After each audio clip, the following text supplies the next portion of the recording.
आप सभी को जय मसीह की।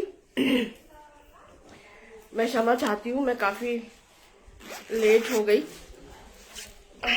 पर थोड़े समय में ही सही अपन 7वीं वाणी पे अब मनन करेंगे। आइए हम छोटी सी प्रार्थना करते हैं, फिर अपन वचन में जाएंगे। धन्यवाद धन्यवाद धन्यवाद पिता परमेश्वर, हे सेनाओं के यहोवा, महापवित्र पावन आत्मा, तेरा लाख लाख धन्यवाद पिता कि तूने भोर के प्रकाश से लेके इस सांस तक हम सबको भला चंगा रखा पिता। आज हम, मेरी आत्मा, मेरा हृदय, मेरा मस्तिष्क, मेरा मन बहुत ज्यादा आनंदित है पिता, क्योंकि आज हमने अपनी अपनी कलीसियाओं में प्रभु जी खजूर रविवार, हाँ प्रभु जी, जब हे प्यारे यीशु, जब तू यरूशलेम में आया था पिता, आज ही के दिन, और भीड़ ने प्रभु जी तेरा स्वागत, विजय विजय तूने विजय, वो तुझे राजा समझ रहे थे पिता, और तेरा ये विजय का समय था पिता। तूने आत्मिक रूप से प्रभु जी तू विजय की ओर बढ़ रहा था। हाँ पिता परमेश्वर, तूने सबके पापों को हे प्यारे यीशु अपने ऊपर ले करके पिता, प्रभु जी हमारे सबके पापों का, अधर्म को, अपराधों को, दंड को, श्रापों को तूने अपने ऊपर लिया पिता, हे प्यारे यीशु, और क्रूस की तूने मृत्यु सही, अपनी पीठ पे कोड़े सहे पिता, ताकि हम चंगे होने पाए। धन्यवाद धन्यवाद धन्यवाद धन्यवाद पिता परमेश्वर। विनती और प्रार्थना पिता, हम सब प्रभु जी आज और आने वाले हर एक दिन में पिता, जबकि अब ये दुख भोग का समय हमारे लिए है पिता, और परंतु हम सब जानते हैं कि तेरे द्वारा प्रभु जी जो बलिदान का आज प्रभु जी जो विजय पर्व था पिता, वो हम सब ने अपनी अपनी कलीसियाओं में खजूर रविवार के रूप में मनाया है। और हम जानते हैं पिता, हे प्यारे यीशु, कि तूने अपना जो बलिदान दिया है सारी मानव जाति के लिए, हाँ पिता, वो हमारे लिए प्रभु जी उद्धार का रास्ता है। धन्यवाद धन्यवाद धन्यवाद पिता परमेश्वर, हे याहवे तेरा लाख लाख धन्यवाद पिता। हम सबको अपने पास फिर से रखने के लिए, फिर से बुलाने के लिए प्रभु यीशु मसीह के द्वारा, हाँ प्रभु जी तेरी इस योजना के लिए तेरा लाख लाख धन्यवाद पिता। धन्यवाद धन्यवाद धन्यवाद, तेरी स्तुति हो, तेरी प्रशंसा हो पिता, तेरी महिमा हो पिता परमेश्वर। विनती और प्रार्थना पिता, हे पवित्र आत्मा पिता, मैं तुझे आमंत्रित करती हूँ और निवेदन करती हूँ कि तू मेरे मन की, मस्तिष्क की, मेरी जीभ की, मेरे होठों की, हे पवित्र आत्मा पिता, तू रक्षक रखवाला है, और जो तू चाहता है मेरे होठों से, मेरी जीभ से, मेरे मस्तिष्क से, मेरे मन से, मेरी आत्मा से वही बात निकले पिता। हाँ प्रभु जी, और ये जीवित वचनों के द्वारा पिता हम सबकी आत्माएं प्रभु जी और अधिक समृद्ध होने पाए, हष्ट पुष्ट होने पाए पिता, ताकि शैतान के तीरों को पिता परमेश्वर हम तेरे वचनों के द्वारा जो आज हम सीख रहे हैं, और भी पिता अन्य हम जो पवित्र शास्त्र में पढ़ते हैं पिता, उन वचनों के द्वारा प्रभु जी शैतान को हराने पाए। धन्यवाद पिता धन्यवाद। सारा आदर, इज्जत, महिमा, गौरव, जलाल तुझे मिले पिता। ये छोटी सी विनती तेरे इकलौते बेटे, मेरे उद्धारकर्ता, मेरे मुक्तिदाता प्रभु यीशु मसीह के पवित्र, सामर्थी और जीवित नाम में होके मांगती हूँ। दया करके स्वर्गीय राज में इस छोटी सी प्रार्थना को ग्रहण कर। आमीन आमीन और आमीन। बहनों भाइयों, आज अपन आखिरी जो वाणी है जो हमें मिलती है लूका रचित सुसमाचार, और उसका 23वां अध्याय और उसकी 46वां पद। लूका 23 और उसका 46वां पद। अगर हम ये देखें कि इतने 5 जो अपन ने 6 अपन ने पिछले हर संडे अपन ने 6 वाणियों पे मनन किया था, और अपन सब जानते हैं इस बात को कि प्रभु यीशु मसीह अब, है ना, अब बहुत सारी घटनाएं एक साथ घटित होती है इस समय, है ना। अगर हम 44वां 23 लूका 23 का 44 पद से पढ़ना चाहती हूँ। लगभग दोपहर से तीसरे पहर तक सारे देश में अंधियारा छाया रहा, और सूर्य का उजाला जाता रहा, और मंदिर का पर्दा बीच से फट गया, और यीशु ने बड़े शब्द से पुकार कर कहा, हे पिता, मैं अपनी आत्मा तेरे हाथों में सौंपता हूँ, और यह कहकर प्राण छोड़ दिए। बहनों भाइयों, वर्तमान में या बहुत पहले से भी हम ये देखते आए हैं कि जब बहुत सारे लोगों को हमने देखा है कि उन्हें किसी भी बात का अवसर नहीं मिलता। बहुत सारे केसों में अपन देखते हैं ना, हार्ट फेल हो जाता है अचानक से, या एक्सीडेंट हो गया, या बहुत लंबे समय से कोई बीमार है और फिर वो कोमा में चले जाता है और कोमा में ही उसकी फिर बाद में मृत्यु हो जाती है। तो उसको बात करने का या कुछ बोलने का अवसर ही नहीं मिलता, मेरा कहने का मतलब ये है। लेकिन यहां हम देख रहे हैं कि प्रभु यीशु मसीह पिछली रात में उसे क्या किया था, 6 न्यायालयों में पेश किया गया, है ना। 2 बार पिलातुस के पास, कैफा के पास, हन्ना के पास, सहदीन सभा के पास और हेरोदेस राजा के पास, तो और 2 बार पिलातुस के पास। इस प्रकार से उसको 6 न्यायालयों में इधर से उधर सारी रात, और 39 कोड़े भी उसकी पीठ पे मारे गए, है ना। और फिर सुबह उसके सिर पे कांटों का मुकुट पहनाया गया, है ना। उसकी दाढ़ी के बालों को नोचा गया और उसे थप्पड़ मारे गए और उसके कपड़े उतार के लोगों ने आपस में बांट लिए और उसके हाथ पैरों में कीले ठोक करके उसको क्रूस पे लटका दिया, चढ़ा दिया। ये हम सब देख रहे हैं, पढ़ रहे हैं। तो अब हमने पहली वाणी सुनी, हे पिता इन्हें क्षमा कर क्योंकि ये नहीं जानते कि ये क्या कर रहे हैं। फिर हमने दूसरी वाणी देखी कि निश्चय तू आज मेरे साथ स्वर्ग लोक में होगा। उस डाकू को आश्वासन देते हैं यीशु मसीह। और तीसरी वाणी है, नारी देख ये तेरा पुत्र है और हे पुत्र यह तेरी माता है। तो यूहन्ना यीशु मसीह की माता को अपने साथ लेकर के वहां से हट जाता है। और चौथी वाणी में हम देखते हैं कि परमेश्वर पिता का और यीशु मसीह का जो संबंध था वो क्षण भर के लिए, कुछ समय के लिए टूट गया, क्योंकि पाप, संसार के सारे पाप जो उस पे लदे थे, जो उसके ऊपर थे क्रूस पे यीशु मसीह के साथ, पूरे पाप। तो पाप परमेश्वर, मैंने आपको बताया था कि परमेश्वर पिता पाप नहीं देख सकता, है ना। पाप से उसे बहुत घृणा है। तो उसने अपना मुंह फेर लिया और जैसे ही मुंह फेरा तो उसकी जो सामर्थ्य है, जो उसका कनेक्शन है, वो प्रभु यीशु मसीह से टूटता है और वो तुरंत इस बात को चिल्ला के बोलता है एलोही एलोहिम लबा शब्दी, मतलब हे मेरे परमेश्वर तूने मुझे क्यों छोड़ दिया। 5वीं वाणी में हम देखते हैं कि मैं प्यासा हूँ, है ना। उस पर भी अपन ने अध्ययन किया था, मनन किया था। और 6वीं वाणी में देखा पूरा हुआ। तो क्या पूरा हुआ? उत्पत्ति के समय से लेके, है ना, उत्पत्ति के समय जो मेमना वध हुआ था परमेश्वर की योजना के अंतर्गत, वो मेमना कौन था? हमारा प्रभु यीशु मसीह। तो उस काम को पूरा करने के लिए वो इस संसार में उसने देह धारण किया, क्योंकि आदि में वचन था, वचन परमेश्वर था और वचन परमेश्वर के साथ था। तो ये वचन ही तो देहधारी हुआ ना बहनों भाइयों। तो जो आदि में था, तो ये हमने 6 वाणियों पे पिछले समय में मनन किया, 1 बाय 1। आज हमारी आखिरी वाणी है कि हे पिता मैं अपनी आत्मा तेरे हाथ में सौंपता हूं। तो यहाँ पर एक थोड़ा सा आश्चर्य नहीं हो रहा कि इतना सब कुछ उसने सहा बीती रात से, उसे क्रूस पे लटका दिया 9 बजे सुबह से, है ना। और फिर भी वो उसके पीठ पे 39 कोड़े मारे गए, पूरा उसकी पीठ छलनी है, सिर में कांटों का मुकुट पहना है वो, और उस मुकुट, कांटों के मुकुट से उसका पूरा चेहरा लहू लुहान, सिर पूरा लहू लुहान है, और इतना सारा लहू हाथ और पैर में जो कीले ठोके गए थे उससे भी निकला, है ना।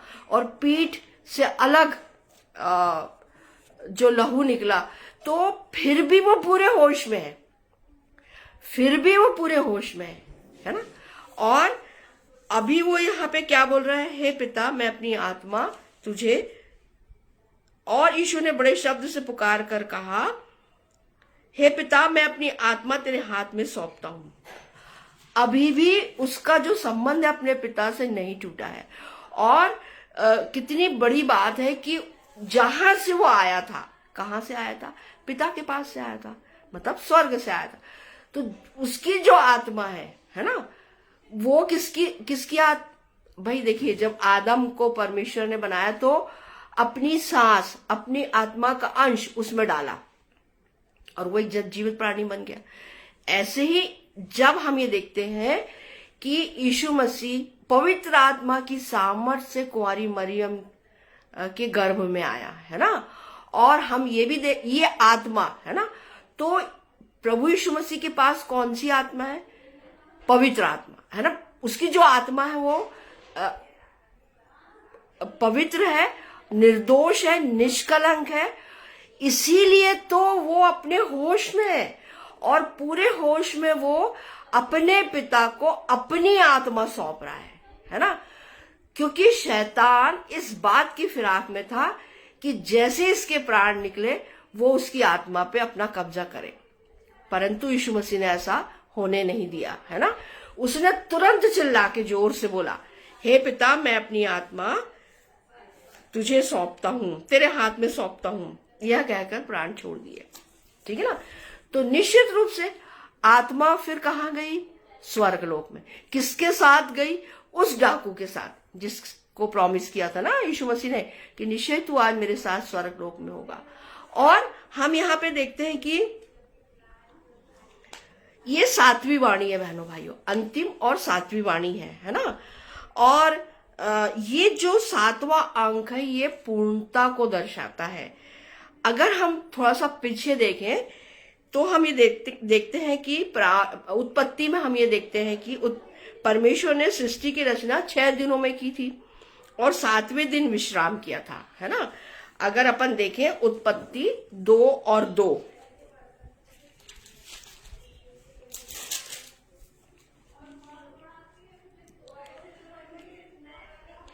और परमेश्वर ने अपना काम जिसे वो करता था 7वें दिन समाप्त किया और उसने अपने किए हुए सारे काम में 7वें दिन विश्राम किया, है ना। तो ये जो 7वां अंक है ये पूर्णता को दर्शाता है। और परमेश्वर पिता ने 6 दिन काम किया परंतु 7वें दिन उसने विश्राम किया। ठीक है ना। अगर हम ये देखें प्रकाशित वाक्य में यूहन्ना को जो प्रभु यीशु मसीह के द्वारा कलीसियाओं के विषय में बताया गया, तो वो कितनी कलीसिया थी? 7 कलीसिया, है ना। और 7 कलीसियाओं का वर्णन है। फिर अगर हम देखें तो 7 मोहर, है ना, जिनका अलग अलग वर्णन है प्रकाशित वाक्य में। फिर सांसारिक तौर पर पूरे सप्ताह में 7 दिन होते हैं। फिर अगर हम ये देखें तो इस आखिरी वाणी में हम ये पाते हैं कि प्रभु यीशु मसीह ने इस 7वें वचन के द्वारा ही अपनी शारीरिक देह को त्याग कर अपनी आत्मा पिता के हाथ में सौंप दिया, क्योंकि उसी पिता को जिसने यह आत्मा उसे प्रदान किया था वहीं से तो आया था ना भाई, स्वर्ग से तो आया था ना यीशु मसीह, है ना। और वचन देहधारी हुआ और वचन, ये जो वचन था पवित्र आत्मा की सामर्थ्य से कुंवारी मरियम के गर्भ में आया, है ना। और उसके बाद में हम ये देखते हैं कि जब प्रभु यीशु मसीह ने यरदन नदी में बपतिस्मा लिया और जब वो बपतिस्मा लेकर के बाहर आया, नदी से ऊपर आया, तो क्या हुआ? आकाशवाणी हुई और कबूतर की नाई पवित्र आत्मा उस पे उतरते हुए हम पढ़ते हैं। और क्या भविष्यवाणी हुई? कि यह मेरा प्रिय पुत्र है जिससे मैं अत्यधिक प्रसन्न हूं, है ना। और दूसरा,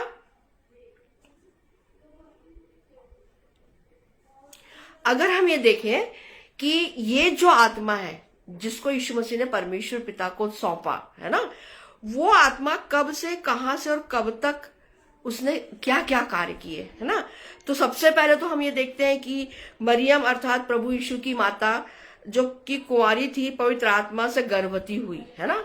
मत्ती 1:8 में हम पढ़ते हैं इस बात को। फिर अगर हम देखें प्रभु यीशु मसीह जब गलील से यरदन के किनारे यूहन्ना के पास बपतिस्मा लेने गया, जैसे ही वे बपतिस्मा में, जैसे मैंने भी आपको बताया, तो हम ये देखते हैं कि परमेश्वर की आत्मा को कबूतर की नाई उतरते और अपने ऊपर आते देखा, है ना, मत्ती 3:13 से 17। तो अच्छा, उसके बाद अगर हम देखें कि आत्मा उसे प्रभु को पुनः जो आत्मा है वो प्रभु को कहाँ लेकर गया, यीशु को जंगल में लेकर गया, ताकि इबलीस से उसकी परीक्षा हो सके। और अगर ये हम देखें तो लूका 4 और उसका 1 से 2, कितने आश्चर्य की बात है ना, कि जिसे परमेश्वर की आत्मा प्राप्त हो उसे भी शैतान की परीक्षा का सामना करना पड़ा, है ना। परीक्षा देने के बाद प्रभु यीशु और भी मजबूत और सशक्त हो गए। क्यों करना पड़ा? क्योंकि यीशु मसीह इस समय मनुष्य की देह में थे, है ना, मनुष्य की देह में थे। इसी परमेश्वर का पुत्र तो है वो, लेकिन वो मनुष्य का भी पुत्र है, तो इसीलिए उसको परीक्षा का सामना करना पड़ा, है ना। और उस परीक्षा में वो क्या हुआ? विजयी हुआ। और विजयी होने के बाद वो बहुत ज्यादा सामर्थ्य हो गया। सामर्थ्य में पवित्र आत्मा की सामर्थ्य उससे भर गया वो, है ना। और हम क्या देखते हैं कि प्रथम और अंतिम परीक्षा के द्वारा शैतान परास्त हो गया और विजयी प्रभु सामर्थ्य के साथ लोगों के बीच में 3.5 साल उसने कार्य किया, है ना। अच्छा, उसके बाद हम देखते हैं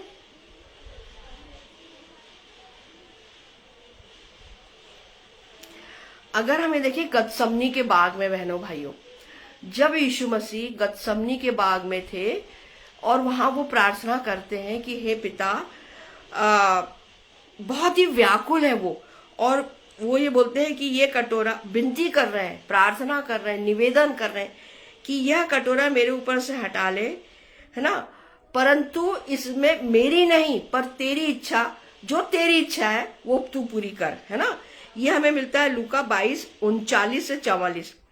और अगर हम ये देखें तो यीशु मसीह उस समय, क्योंकि उसको सब पता था ना कि अब मेरे साथ क्या क्या होने वाला है ना। और अब कुछ देर बाद में जो याजक है और पुरनीय है और सदुकी, फरीसी, पूरी भीड़ सब आएगी और मुझे कितनी सारी यातनाओं से गुजरना पड़ेगा। वो सब इस बात को जानते थे और थोड़ा सा वो व्याकुल थे, है ना, व्याकुल हो रहे थे। परंतु और वो प्रार्थना करते कि ये कटोरा जो है, जो मैं पीने पर हूं, है ना, क्रूस की मृत्यु जो मैं सहने पर हूं, तो अगर हो सके तो ये हट टल जाए, परंतु मेरी नहीं तेरी। यहां पर भी वो अपने पिता की इच्छा को सर्वोपरि मान रहा है ना। और हम ये आगे देखते हैं कि जब वो बहुत ज्यादा व्याकुल था, जब हम बहुत ज्यादा टेंशन में रहते हैं, घबराहट में रहते हैं, व्याकुल रहते हैं, तो हम पसीने पसीने हो जाते हैं, है ना। कोई ऐसा दुखद समाचार सुनने के बाद या ऐसा कुछ घटना घटती है हमारे साथ, परंतु यहाँ तो यीशु मसीह सब जान रहा था और मन में बहुत व्याकुल था, ठीक है ना, और प्रार्थना कर रहा था और निरंतर प्रार्थना कर रहा था वो, है ना। बार बार अपने चेलों के पास आना था, जबकि उसके चेले पतरस, यूहन्ना, याकूब ये सब सो रहे थे और बहुत गहरी नींद में थे। पर वो उनको उठाता है, फिर चले जाता है। एक ढेले की दूरी पर वो प्रार्थना कर रहा था घुटनों पर आकर के, और उसका पसीना खून की बूंदों के रूप में टपक रहा था। मतलब उसके जो रोम छिद्र थे वो इतने ज्यादा, मतलब वो टेंशन में था, इतना ज्यादा व्याकुल था वो कि उसके रोम छिद्र क्या हो गए थे, जो कोशिका है वो मानो फट सी गई थी और उससे खून बाहर आ रहा था, है ना। तो इतना ज्यादा व्याकुल था हमारा प्रभु। लेकिन यहां पर भी वो यही बात बोल रहा है कि मेरी नहीं पर तेरी इच्छा पूरी हो। और फिर हम ये देखते हैं कि स्वर्ग से एक स्वर्गदूत प्रभु को सामर्थ्य जो देता था वो आया और उसने उसे सामर्थ्य दी। अगर हम ये देखें बहनों भाइयों, जब पढ़ते हैं पवित्र शास्त्र, तो हम ये पाते हैं कि परमेश्वर की ये सब योजना थी, है ना, और आत्मा के द्वारा ही हुई। और वही आत्मा आज बेटा अपने पिता के हाथों में सौंप रहा है। परमेश्वर की योजना थी ना उत्पत्ति। अगर हम प्रकाशित वाक्य उसका 13वां अध्याय और 8वां पद पढ़े कि उत्पत्ति के समय वध किया हुआ मेमना, तो वो मेमना कौन था? हमारा प्रभु यीशु मसीह, है ना। क्योंकि यूहन्ना बपतिस्मा देने वाले ने अगर हम देखें यूहन्ना रचित सुसमाचार उसका पहला अध्याय उसकी 29वीं आयत में वो क्या बोल रहा है जोर से चिल्ला के, देखो वो परमेश्वर का मेमना जो जगत के पापों को उठा ले जाता है। तो वो पहली बार उसने मेमना कह के संबोधित किया यूहन्ना बपतिस्मा देने वाले ने। किसको? प्रभु यीशु मसीह को, ठीक है ना। तो हम ये देखते हैं कि प्रभु यीशु मसीह पूरे जागृत अवस्था में है। इतना सारे कष्टों को सहने के बाद भी वो पूरी तरह से होश में है। वो बेहोश नहीं हुआ बहनों भाइयों, है ना, बेहोश नहीं हुआ। वो पूरी रात कोर्ट, इस कोर्ट से उस कोर्ट उसको चक्कर लगवाते रहे। 39 कोड़े उसकी पीठ पे मारे गए जिससे उसकी पीठ पूरी छलनी हो गई, पूरा खून रिस रहा था, है ना। उसकी दाढ़ी के बाल नोचे गए, उससे खून निकल रहा था। उसे कांटों का मुकुट पहनाया जिससे खून निकल के उसका पूरा चेहरा लहू लुहान था। उसके हाथ और पैरों में कीले ठोके गए, है ना। और उसे सवेरे 9 बजे से क्रूस पे टंगा हुआ है वो, है ना। ये भी हम जब पढ़ते हैं सुसमाचारों में तो हम जानते हैं इस बात को। तब भी वो अब निरंतर अपने पिता से प्रार्थना कर रहा है, जो हमने पहली वाणी में देखा। और इस समय भी 7वीं वाणी में भी वो पूरी तरह से कॉन्शियस है, बेहोश नहीं हुआ है। और वो क्या बोलता है? हे पिता मैं अपनी आत्मा तेरे हाथ में और देखिए एक बात और यीशु ने बड़े शब्द से पुकार के कहा, बड़े शब्द से, ऊंची आवाज में, है ना। जबकि वो पिछली रात से लेके इस दूसरे दिन के 9 बजे से लेके तीसरा पहर मतलब 3 बजे का समय रहा होगा, है ना। और धूप बहुत तेज, है ना। अभी अगर हम धूप में निकले तो हमको धूप सहन नहीं होती है, ठीक है ना। उस कंडीशन में वो क्रूस पे लटका है। ये जो यीशु मसीह का क्रूसिफिकेशन है ना बहनों भाइयों, ये सहज सरल या ऐसी कोई छोटी मोटी घटना नहीं है ना।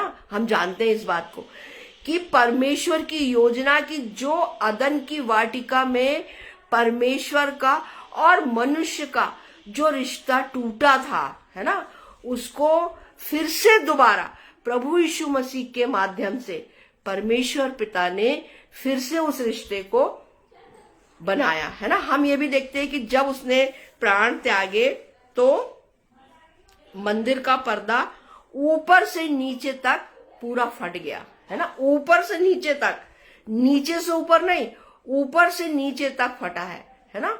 और पर्दा अगर हम देखें तो उस मूसा को परमेश्वर ने कहा था कि इतना मोटा, इतने बड़ा हाथ लंबा, ये सब इस प्रकार से इतना सुंदर पर्दा जो पवित्र वाचा के पवित्र स्थान, धूप की वेदी, पवित्र स्थान से दूसरे स्थान जहां याजक रहते थे उसके बीच में वो पर्दा था, है ना।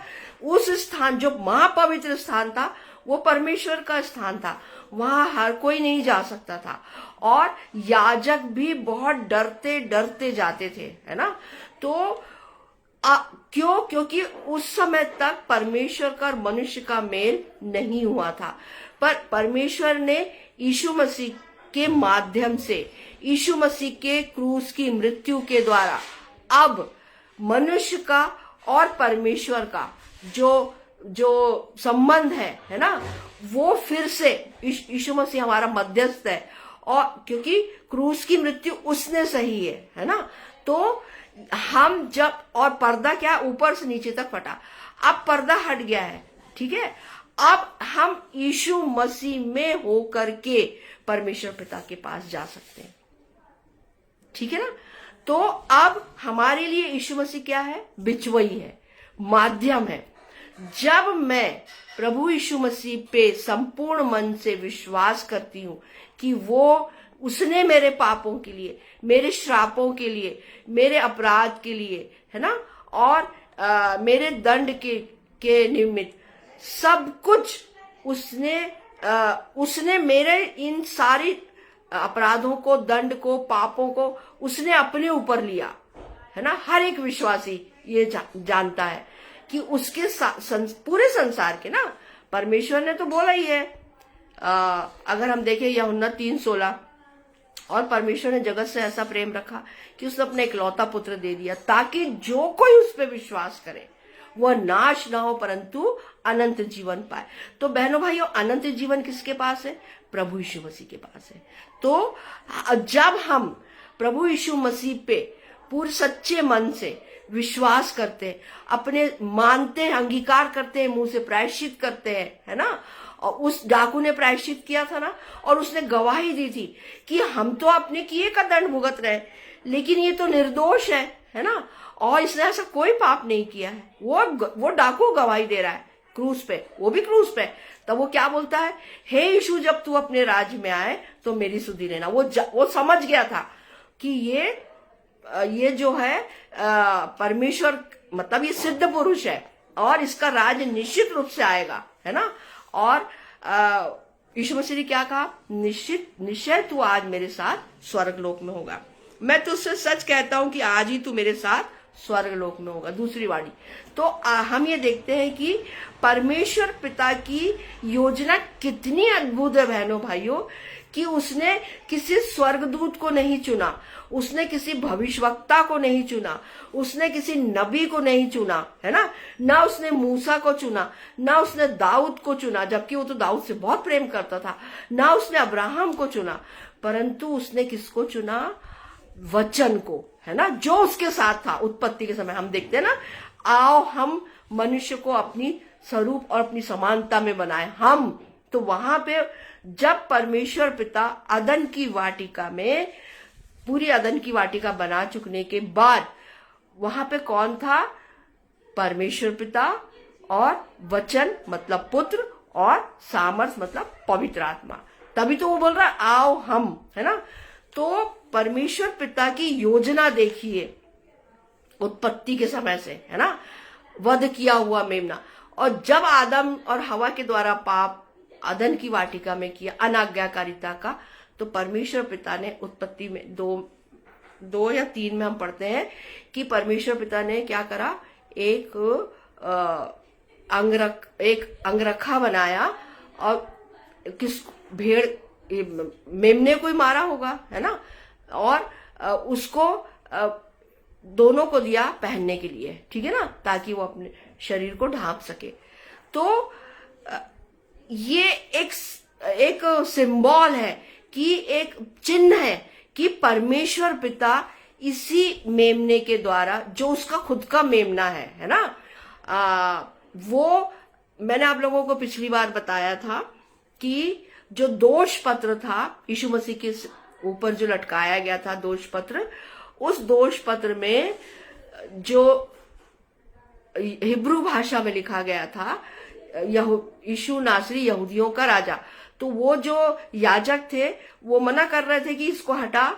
पिलातुस के पास गए ना वो लोग और कहा इसको हटा, और ये लेकिन उसने कहा। तो हम ये जानते हैं बहनों भाइयों कि हिब्रू भाषा में जो पूरे शब्द, पूरा जो लेटर बनता है, उसको जो पहले अक्षर है ना, यीशु, तो जो 4 अक्षर उस पूरे वाक्य के 4 अक्षर बनते हैं, और वो अक्षर क्या बने हिब्रू भाषा में? Code word Yahweh. तो ये जो मेमना है, क्योंकि उस दिन फसह का पर्व था, मंदिर में हर इजरायली, हर यहूदी अपने अपने पापों की छुड़ौती के निमित्त एक मेमना बलिदान कर रहा था, है ना। और ये मेमना जो परमेश्वर पिता का है, जो सारे संसार के पापों को अपने ऊपर लेकर के बलिदान हो रहा था, है ना। तो ये बात याहवे जो मेमने रहते थे ना बहनों भाइयों, जो बलिदान होने के लिए मंदिर में लाए जाते थे, तो वो उनके मालिक एक लॉकेट में या एक तख्ती में अपना नाम लिखते थे, ताकि जो ये मेमने हैं, चाहे वो भेड़ के हो चाहे वो बकरी के मेमने हो, आपस में मतलब मिल ना पाए, एक दूसरे क्योंकि सब एक जैसे दिखते थे, है ना, दिखते हैं। तो और याजक लोग इस बात को बहुत ध्यान से देखते थे कि जो जिसका मेमना है वही मालिक या वही स्वामी उसको स्वयं ले जा करके बलिदान वेदी पर बलिदान करे, ठीक है ना।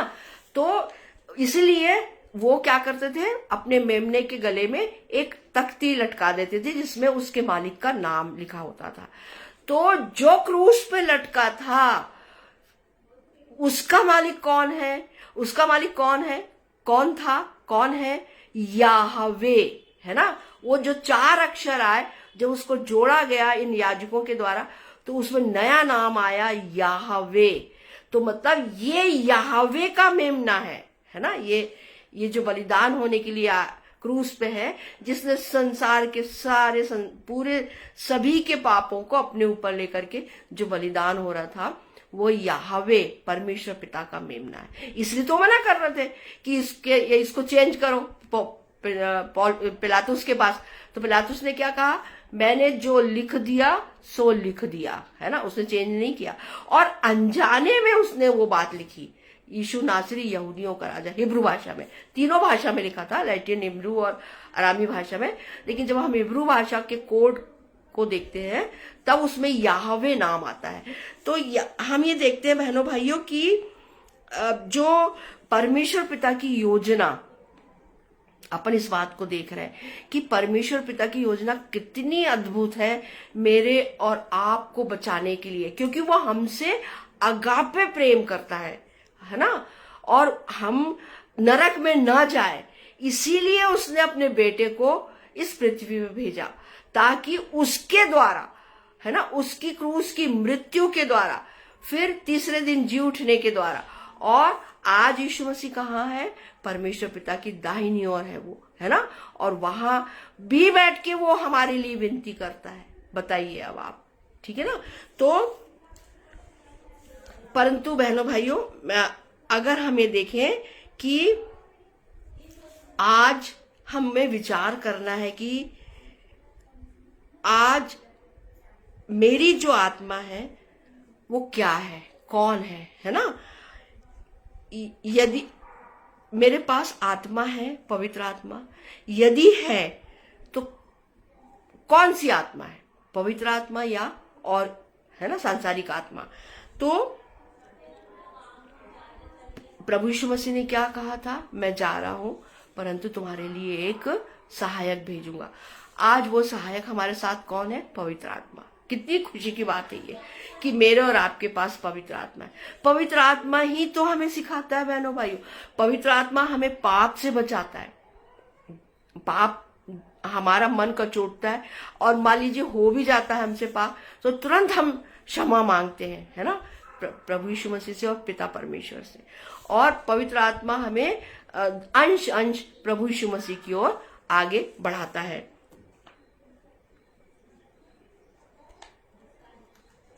पवित्र आत्मा के द्वारा हम क्या पाते हैं, जीवन और शांति को पाते हैं। रोमियो 8 और 6 में है, परमेश्वर को प्रसन्न कर सकते हैं पवित्र आत्मा के द्वारा। रोमियो 8 से 9, है ना। फिर आत्मा के द्वारा धर्म के कारण जीवित है, इसलिए हम उसमें जिलाए जाएंगे। रोमियो 8, 10 और उसका 11 भी। और ले पालक की आत्मा से है, पिता कहकर पुकारते हैं। हम पिता परमेश्वर बोलते हैं, पिता परमेश्वर, है ना। जैसे यीशु मसीह ने अपने पिता को पिता कहा तो हम भी पिता बोलते हैं। तो हम ले पालक हैं उसके, है ना, और उसने हमें अपनी संतान होने का अधिकार दिया है। आत्मा भी हमारी दुर्बलताओं में हमारी सहायता करता है, रोमियो 8 और उसके 26 में। और अगर हम ये देखें कि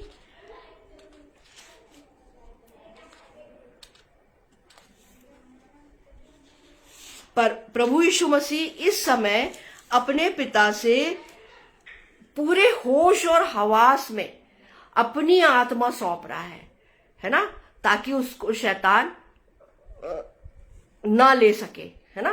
पूरे होश और हवास में है। ये एक बहुत अद्भुत और एक बहुत बड़ी बात है बहनों भाइयों। और पूरे होश और हवास में उसने अपने पिता को बड़े जोर ऊंचे शब्द में पुकार के कहा, है ना, बड़े ऊंचे शब्द में, जबकि वो कितना कितना पीड़ा का अनुभव कर रहा होगा, है ना। पर फिर भी उसने बड़े जोर से शब्द में पुकार के कहा कि हे पिता, मैं अपनी आत्मा तेरे हाथ में सौंपता हूं। और ऐसा कह करके उसने क्या करा, कहकर प्राण छोड़ दिए। ठीक है ना। तो अब आत्मा किसके पास है, गई? स्वाभाविक है, पिता के पास, है ना, क्योंकि उसने पिता को अधिकार दिया। जहां से वो आया था वहीं वापस उसने उसी अपने पिता को ही वो आत्मा वापस करी। तो हम ये देखते हैं कि वो कहाँ गया, स्वर्ग लोक में गया। और इस प्रकार से हम ये देखते हैं कि यीशु मसीह ने सातों जो वाणियां हैं क्रूस के ऊपर बोली, जो मेरे और आपके लिए एक मील का पत्थर है ना। पहली वाणी, दूसरी वाणी और तीसरी वाणी वो हम मनुष्यों के लिए है। चौथी वाणी उसके स्वयं के लिए, है ना, परमेश्वर उसके संबंध को बताया है। और छठवीं और सातवीं वाणी पिता परमेश्वर, है ना, पूरा हुआ। जो पिता ने काम उसको दिया था उसने वो पूरा किया, और अपनी आत्मा भी उसने आखिर में अपने पिता को सौंपी। और अगर हम ये देखें कि क्योंकि इस बात की गवाही किसने दिया बहनों भाइयों, अगर हम देखें रोमी सूबेदार जो वहां नीचे खड़ा था उसके क्रूस के नीचे, तो उसने भी लूका 23 और उसका 47 को अगर अपन पढ़ें तो हम ये देखते हैं कि उसने भी परमेश्वर की प्रशंसा की और यीशु मसीह के लिए क्या कहा, निश्चय ही ये क्या है, धर्मी जन है ना। अगर अपन देखें मत्ती 23 और उसका 47वां पद,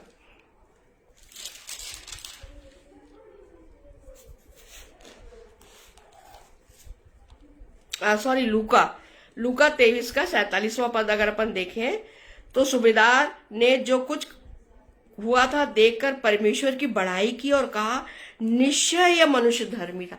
यानी उसने सातों वाणियां सुना, उस सूबेदार ने विश्वास किया यीशु मसीह पे, है ना। जबकि वो क्या था, रोमी व्यक्ति था, वो यहूदी नहीं था बहनों भाइयों। वो तो रोमी सरकार का एक प्यादा था, एक कर्मचारी था, है ना। और वो परंतु उसने विश्वास किया यीशु मसीह पे, और क्या बोला उसने, परमेश्वर की बढ़ाई करी उसने। और क्या कहा, निश्चय यह मनुष्य धर्मी। उसने गवाही दी, इस बात की उसने गवाही दी, है ना। मतलब उसने प्रभु यीशु मसीह पे विश्वास किया। ठीक है ना। तो ये बात भी हम देखते हैं। और ये निर्दोष था, है ना। ये धर्मी मनुष्य था अर्थात निर्दोष था, है ना। जो धर्मी है वही तो निर्दोष होगा। तो ये धर्मी मनुष्य है अर्थात निर्दोष है। इस बात की गवाही उस सूबेदार ने, जो रोमी सरकार का, रोमी शासन का एक कर्मचारी था, उसने इस बात को बोला, है ना। आइए हम छोटी सी प्रार्थना करते हैं। धन्यवाद धन्यवाद धन्यवाद पिता परमेश्वर, धन्यवाद पिता परमेश्वर। स्वर्ग तेरा सिंहासन और पृथ्वी तेरे पैरों की चौकी है बाप। धन्यवाद याहवे, धन्यवाद धन्यवाद धन्यवाद पिता परमेश्वर। विनती और प्रार्थना पिता, हमने जो कुछ सीखा है, हाँ पिता, आज प्रभु जी तेरे बेटे की जो क्रूस पे कही गई सातों वाणियों को हमने मनन किया, सीखा, समझा पिता। हाँ पिता परमेश्वर, और हम जानते हैं पिता, जब हम पवित्र शास्त्र पढ़ते हैं कि तेरी अद्भुत योजना थी पिता, कि हम तुझसे तेरे बेटे के माध्यम से मिलने पाए। हाँ पिता परमेश्वर, तू नरक को खाली देखना चाहता है पिता।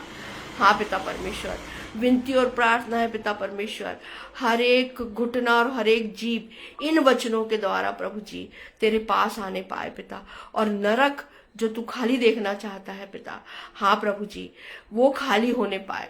विनती और प्रार्थना है पिता परमेश्वर, इन आत्मिक वचनों के द्वारा प्रभु जी हम सब की आत्मा प्रभु जी और अधिक इन वचनों के द्वारा सामर्थ्य होने पाए, क्योंकि ये वचन प्रभु जी हम सब के लिए आत्मिक रोटी है, जीवन का जल है, अनंत जीवन है पिता।